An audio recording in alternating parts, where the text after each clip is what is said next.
சுவாமியோட மெயின் மெசேஜே வந்து இந்த சர்வதர்மா.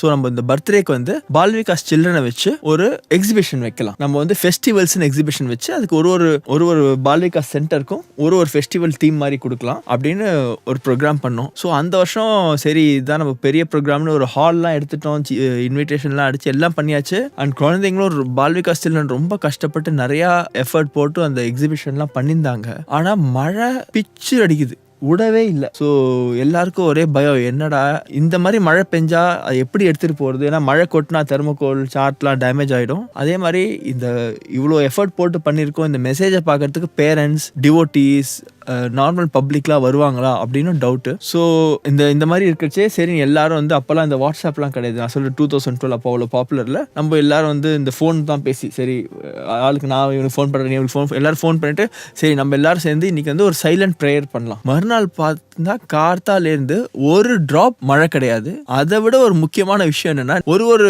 பால் விகாஸ் சென்டர் ஒரு ஃபெஸ்டிவலை பற்றி பண்ணியிருந்தது. இந்த ரம்ஜான் பற்றி ஒரு சென்டர் பண்ணியிருந்தது. அந்த ரம்ஜான் எக்ஸிபிட் மேலே எல்லாத்துலேயும் விபூதி.